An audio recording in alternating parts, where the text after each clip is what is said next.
नमस्कार दोस्तों, प्रज्ञावाणी YouTube channel में आप सभी का पुनः एक बार स्वागत है। प्रस्तुत है देवाधिदेव महादेव का स्वरूप। भगवान शिव संसार के समस्त मंगल का मूल है। यजुर्वेद 16/41 में उनकी स्तुति इस प्रकार की गई है। नमः शंभवाय च मयोभवाय च, नमः शंकराय च मयस्कराय च, नमः शिवाय च शिवतराय च। इस वैदिक ऋचा में परमात्मा को शिव, शंभु और शंकर नाम से नमन किया गया है। शिव शब्द बहुत छोटा है, पर इसके अर्थ इसे गंभीर बना देते हैं। शिव का व्यावहारिक अर्थ है कल्याणकारी, शंभु का भावार्थ है मंगलदायक, शंकर का तात्पर्य है आनंद का स्रोत। यद्यपि ये तीनों नाम भले ही भिन्न हों, लेकिन तीनों का संकेत कल्याणकारी, मंगलदायक, आनंद घन परमात्मा की ओर ही है। वे देवाधिदेव महादेव, सबके अधिपति महेश्वर सदा शिव ही हैं, परंतु यह ध्यान रहे कि भगवान शिव त्रिदेवों के अंतर्गत रुद्र, रौद्र रूप वाले नहीं हैं। भगवान शिव की इच्छा से प्रकट रजोगुण रूप धारण करने वाले ब्रह्मा, सत्वगुण रूप विष्णु एवं तमोगुण रूप रुद्र हैं, जो क्रमशः सृजन, रक्षण अर्थात पालन तथा संहार का कार्य करते हैं। ये तीनों वस्तुतः सदा शिव की ही अभिव्यक्ति हैं, इसलिए ये शिव से पृथक भी नहीं है। ब्रह्मा, विष्णु, महेश तात्विक दृष्टि से एक ही हैं। इनमें भेद करना अनुचित है। दार्शनिक मान्यता है कि ब्रह्मांड 5 तत्वों से बना है। ये 5 तत्व हैं जल, पृथ्वी, अग्नि, वायु और आकाश। भगवान शिव पंचानन अर्थात 5 मुख वाले हैं। शिव पुराण में इनके इसी पंचानन स्वरूप का ध्यान बताया गया है। ये 5 मुख ईशान, तत्पुरुष, अघोर, वामदेव तथा सद्योजात नाम से जाने जाते हैं। भगवान शिव के ऊर्ध्वमुख का नाम ईशान है, जिसका दुग्ध जैसा वर्ण है। ईशान आकाश तत्व के अधिपति हैं। ईशान का अर्थ सबके स्वामी हैं। ईशान पंचमूर्ति महादेव की क्रीड़ा मूर्ति हैं। पूर्व मुख का नाम तत्पुरुष है, जिसका वर्ण पीत अर्थात पीला है। तत्पुरुष वायु तत्व के अधिपति हैं। तत्पुरुष तो मूर्ति हैं। भगवान सदाशिव के दक्षिणी मुख को अघोर कहा जाता है। यह नील वर्ण, नीले रंग का है। अघोर अग्नि तत्व के अधिपति हैं। अघोर शिवजी की संहार शक्ति है, जो भक्तों के संकटों को दूर करती है। उत्तरी मुख का नाम वामदेव है, जो कृष्ण वर्ण का है। वामदेव जल तत्व के अधिपति हैं।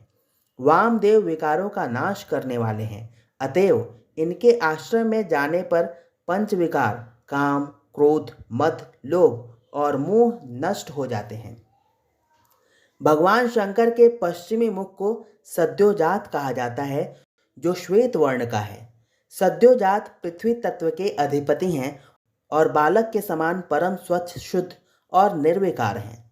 सद्योजात ज्ञान मूर्ति बनकर अज्ञान रूपी अंधकार को नष्ट करके विशुद्ध ज्ञान को प्रकाशित कर देते हैं। पंचभूतों, पंच तत्वों के अधिपति होने के कारण ये भूतनाथ कहलाते हैं। शिव जगत में 5 का और भी महत्व है। रुद्राक्ष सामान्यतः 5 मुख वाला ही होता है।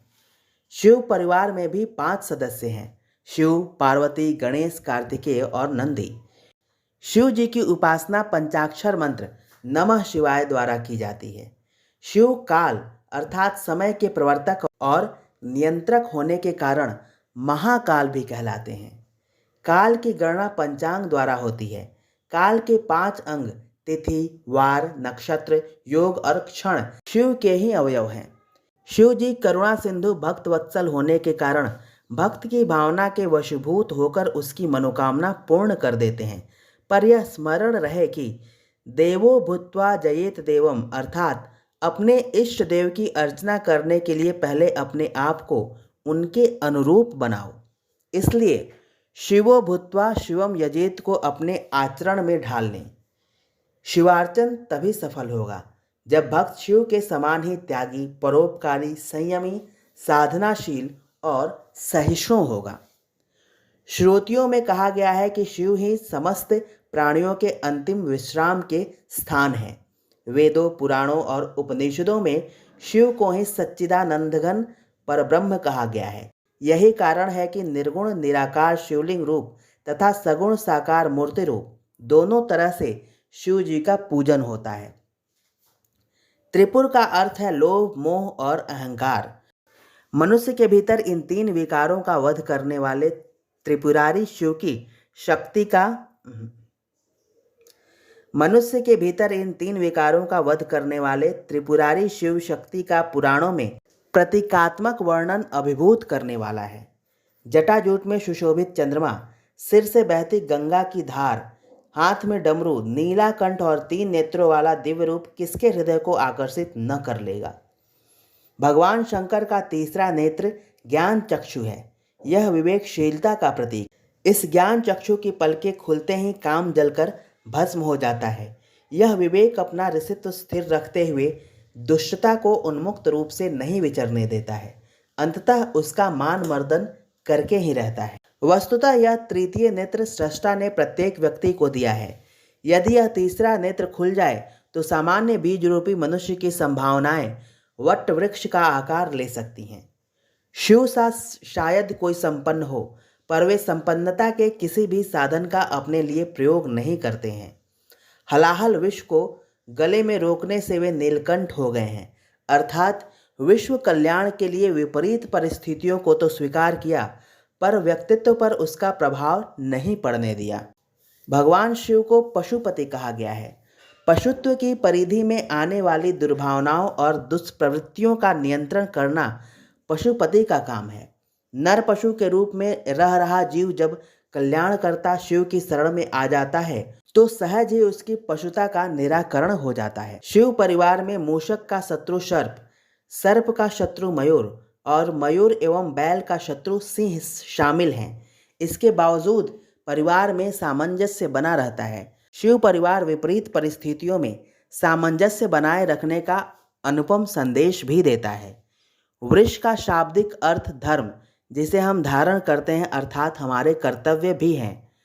भगवान शंकर धर्म अर्थात कर्तव्यों के भी अधिपति हैं। शिव जी की आराधना में कर्मकांड की जटिलता नहीं, वरन भावना की प्रधानता है।